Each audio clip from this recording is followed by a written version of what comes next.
Hi, everyone. Thank you for joining. Today, we'll be doing a quick introduction to network analysis in Python. Before we get started, a couple of words about myself. My name is Alon. I'm a senior data scientist at Spotify. Although nothing I show today has anything to do with what I actually do at Spotify, I've been given this talk even before joining the company. With that out of the way, I'm London-based. This is what I usually look like when I don't have COVID hair. And sometimes I tweet interesting or funny things at Alon Nir on Twitter. What's the plan for today? We only have 25 minutes, so that's really not a lot of time when you consider a topic so wide and so interesting as network analysis. So the plan is to really cover the basics. We'll introduce networks and network analysis. We'll cover the basic building blocks and really give a brief theoretical intro.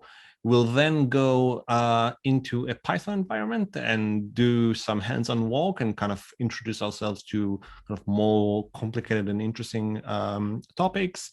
And finally, we'll wrap up and discuss, where you can go next. And I even have a few homework assignments for those interested.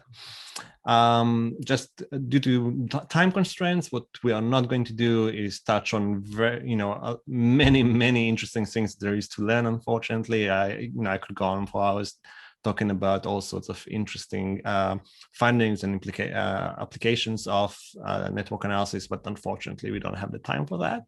We are not going to formalize it in any way, and we are not going to look too much into like the theory or talk about how algorithms that calculate a certain thing actually work. So what is a network and why should we care? My computer is a bit buggy today, so I do apologize. Sometimes slides get stuck. Here we go. In the very basic sense of the concept, networks are a collection of points and lines. So if you can draw a conceptual relationship between any two things, it doesn't have to be two people. It could be two objects, two entities, two concepts. If you can draw a connection between them, it's very likely you can model them as a network and then kind of unlock a lot of interesting insights into how things work. So, the very basic trivial examples that we all kind of have in our minds are social networks. So we have people and like the friendship on Facebook, or, people who text one another or send money to one another and so on. So that's like a network. But you can think about things like countries as those points. And then if there is a flight route between them, that's the line. That's one way to look at it. You can also think about like Wikipedia articles as a network where each Wikipedia article is a point. And then the internal links you have in Wikipedia from one article to another, that's the line. And if you do that, you can do all sorts of nifty things like say, well, if I want to get from, a Wikipedia page about A and I want to get to a Wikipedia page about B, what points do I need to pass in between? So let's cover a very, very basic example, a social network. We have this point, this lovely lady, she's smart, she's safe, she's wearing a mask. That's one point. We also have this bloke who's also wearing a mask, and that's another point, and they are connected by a line. Surprise, surprise. That's a very basic structure, and we can kind of grow the network and add more and more points and lines and kind of the connections between them, and it kind of more looks like what we would imagine a network to look like. So it will come as no surprise that points and lines actually have official names, or like the terminology is a little bit more exciting than points and lines. So depends on the discipline, you have different ways to call points and lines. What we are going to use is nodes for points and edges for lines, if for no other reason, just because that's what the Python library we are going to use uses. And I don't want to confuse you guys with too many or girls with too many concepts or just different nomenclature. Okay, so there are a few main types of networks. One of them is undirected network, and you can think about Facebook or LinkedIn, where the connections are directionless and reciprocal. So if A is connected to B, B is necessarily connected to A. And if we have undirected networks, and that means that we also have directed networks, and that's more like Twitter, Snapchat, and so on. Well, if person A follows B, does not necessarily mean that B follows A. Going back to kind of the network we just saw, so now we know that we no longer call those points, we're going to call them nodes. And as soon as my computer catches up, then you'll see so yourselves. All right, there you go. It's happening. It's happening. All right, so we have nodes, we have edges, and now I want to introduce just one more concept, and that's path. So you can see that in the bright green or bright yellow here. Basically, a path is a collection of edges from a given node to another given node without repeating the same edge. So over here, you can see a path from the barista guy to the painter dude that goes via these nice people in between. And since this is an undirected network, you can also say, actually, it's a path from the painter to the barista with the same people in between. So that's one path, and there are many different paths in a network. That's another one, and so on. So a quick recap. The basic building blocks we covered are node, edge, path. Cool. Now we're going to take that into a Python environment and use those building blocks to look at more intricate and complex structures like connected components or communities. And we are also going to look at kind of individuals of interest by using centrality measures. And we're going to see, in a network, which nodes are more important than others, or are more pivotal to the nodes and to the networks than others. The way we are going to do that is with a library called Networkx. In my opinion, that's the easiest way to get started with network analysis if you're keen on doing it in Python. So just pip install Networkx, and Networkx is very comprehensive.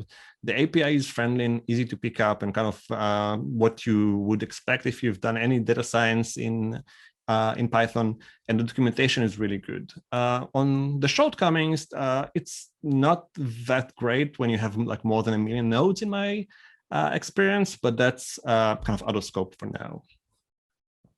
The data set we're going to use is actually taken from Venmo. So to those watching that are not from the US, Venmo is a peer-to-peer payments app. Basically, it's an application. You can send money to your friends. If you go to a restaurant and you want to split the bill, it's very convenient. So the interesting thing about Venmo is that if I recall correctly, the transactions are actually public by default. So you can see the amount, but you can see who sent whom any money. So you can see if you really squint really hard here, you can see that Leonard paid John, Hunter paid Brian, and Erica paid Monica, and so on.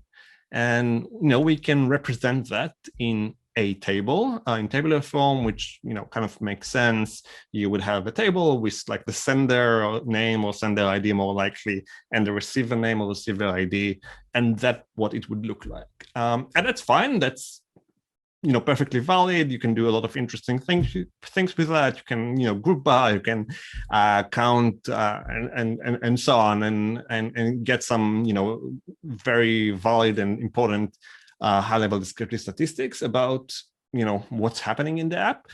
But if you model that as a network, you can really unlock another dimension of the data and get a better understanding of what's actually happening in the app. So this is how we would model it as a network, which is very rudimentary and very basic, but that's fine. That's a good place to start because we are starting from scratch. And in Jupyter in a second, we are going to kind of take it to the next level with a lot more data. Before we do that, let's talk about the why for a second. So here are a few like real life examples that product data scientists might find themselves being asked. So for example, you can be approached by the customer service team that says, hey, we have a bunch of calls coming in. Whose call do we pick up first? Which user do we give like the white glove treatment, and which one can we afford to let them stay on the line for a bit longer. Another question would be from the marketing team, which says, we have some budget to spend on influencers, but we don't know who the influencers are.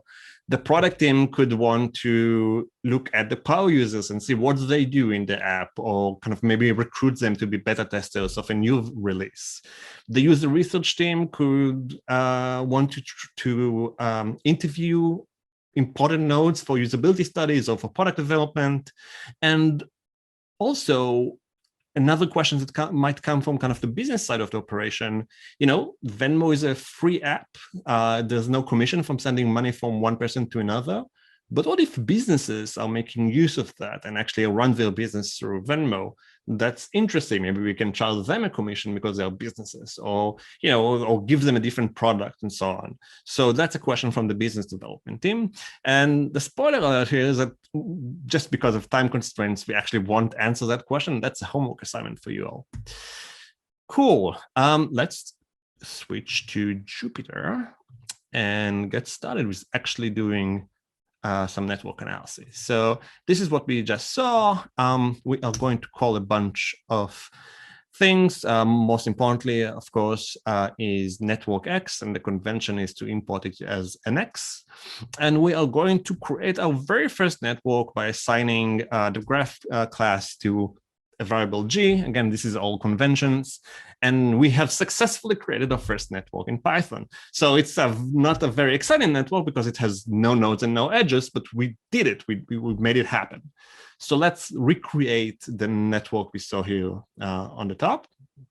Basically, we'll use the add edges from method and pass a list of tuples. And we are going to visualize it. So you'll see that that's actually the same thing. And of course, we have a very simple method, it's called draw, NX draw. You pass the network and a bunch of other arguments just to make things look nice. But we can see that basically we see the same thing that we saw above. So that's cool. We created our first network, very basic one, but it took us probably a minute. But what can we do next? So let's make things more exciting. Let's import a larger data set and work with that. So so as I mentioned, transactions on Venmo are public by default, and there's also an API. So if you kind of search the internet, it's not going to take you long to find like really comprehensive data sets that you can take and kind of play around with. So all the data I'm going to show you today has been obfuscated, and you're going to see it by the names that I chose to give the nodes, but that's actual real data from Venmo. So the plan is to kind of import a bunch of information and create a very large graph, and then we're going to zoom in on a subgraph or a connected component. We're going to identify communities, and then we are going to look at individuals of interest. So that's a mouthful. I know it might be a little bit daunting, but let's do it together. So first step is to load a bigger data. There's a bunch of formats you can use in Networkx. We'll use a pandas data frame, and we have a very basic data frame with sender ID and receiver ID. So those are the user IDs of people sending or receiving money. And we are going to create a new network. We'll also kind of assign it to G, and we are now going to use the from pandas edge list method. And we'll just need to pass the data frame, the source column, the target column, and we are going to create it as a digraph or a directed graph, because if A sends money to B, it doesn't necessarily mean that B sends money to A. So that's kind of the point of a digraph, and we can see kind of have some really nice methods to kind of describe the network. And we see we have 710,000 nodes with 337,000 edges, or transfers.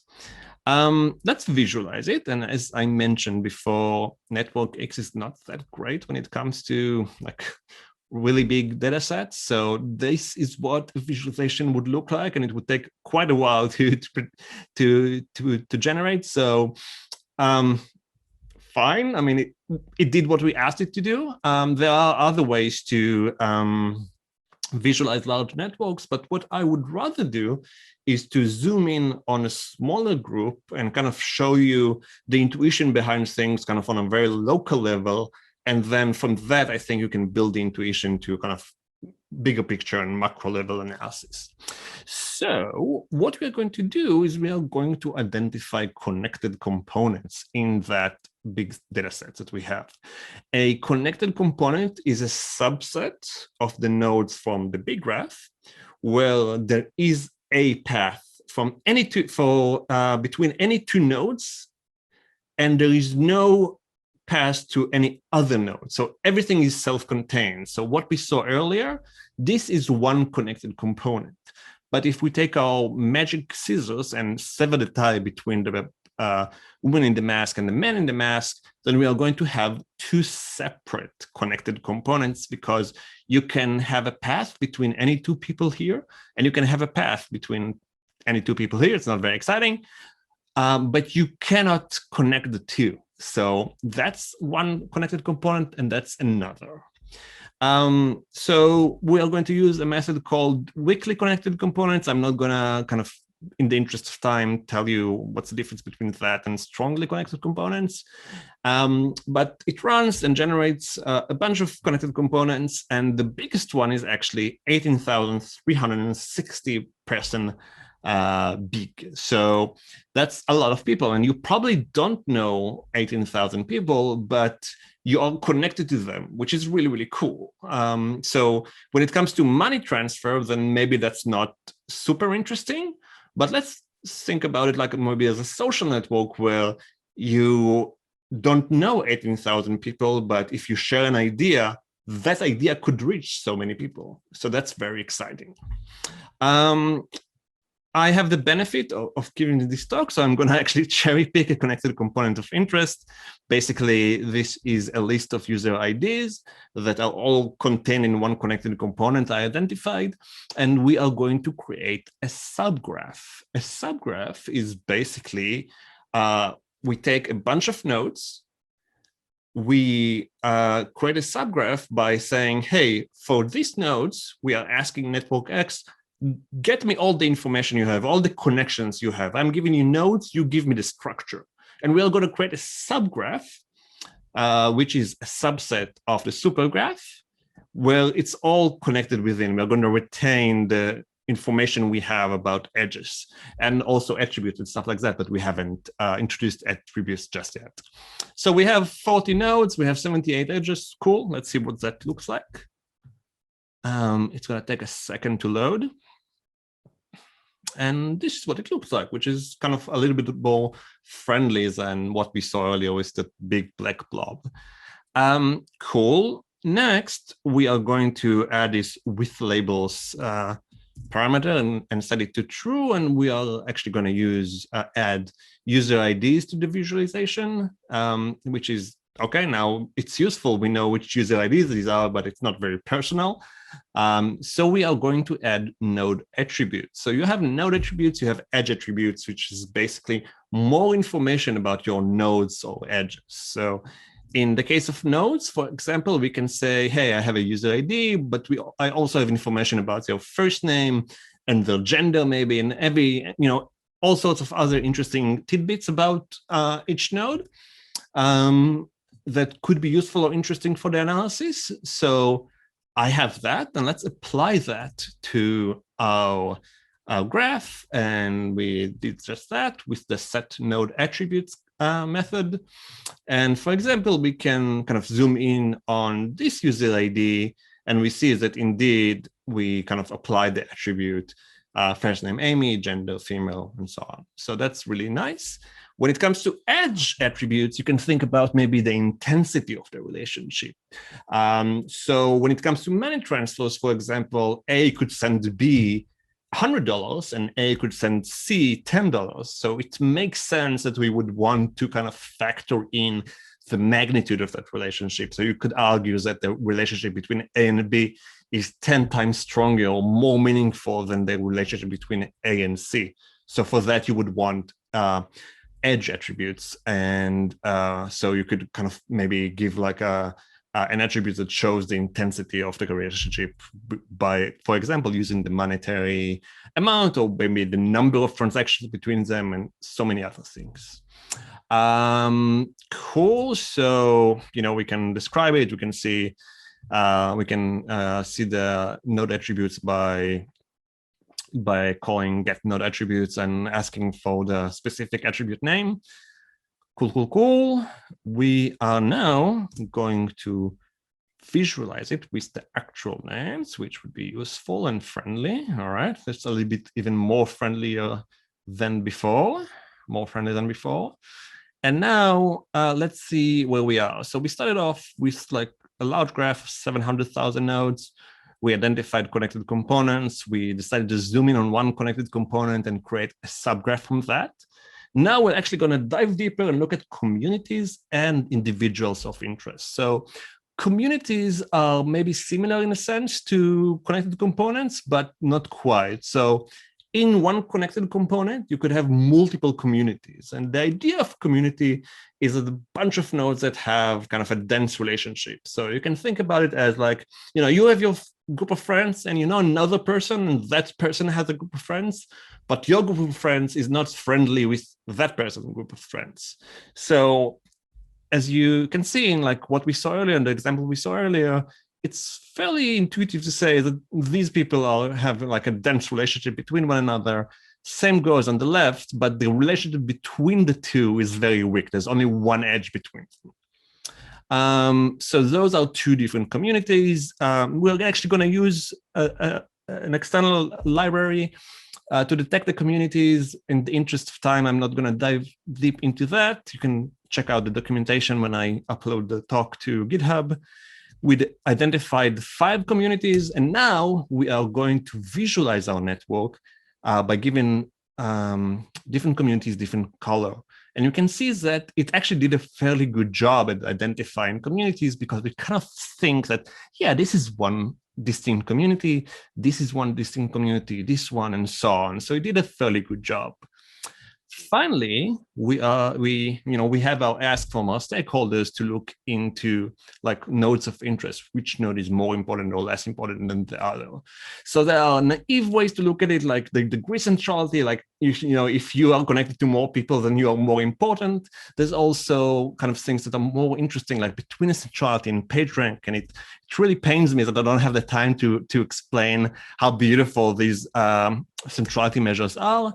But basically, between centrality means if you want to connect any two nodes in the most efficient way, you are going to pass through certain nodes. Certain nodes are kind of connectors and are more pivotal to connecting any two nodes in the network than others. And that's what between centrality picks up.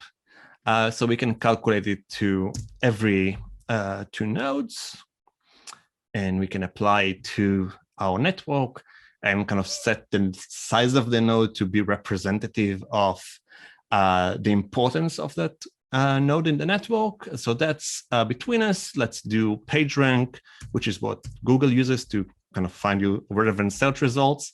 And we can see that, we have Fry and Lilla in the center that are super important. We have Bender and Zoidberg. We now know who the influencers are, who are the most important people in the network, and who we can flag out to the kind of the different stakeholders that asked us for information. You would notice that the results between centrality and PageRank are a little different, and that's fine. Data science and network analysis kind of more like there's a degree of art into it. So you need to kind of dig in and understand better what works best for your application. So we have a minute to go. Let me go back to the deck. Let's wrap up. We saw in like a 25-minute talk, we saw that we can answer a real-world business question using network analysis. We saw how powerful, and I hope I convinced you it's widely applicable. Barely scratched the surface, and Networkx is a great place to start. And if you want to take things further, I want to introduce this project I've been working on with Eric J. Ma. It's called Snacks. It's a snack size awesome list on GitHub, which basically gives you a bunch of resources, but not too many resources, just what you need to know to get started, to get the intuition right, to understand the theory, and get started, and then progress your journey of learning about network analysis. So you are more than welcome to go and check that out. Finally, there's a few take-home challenge questions, which will be available on the GitHub repo. And with that, I would like to thank you and invite you to connect on Twitter or LinkedIn or whatnot. Thank you very much, and I hope you enjoyed this talk.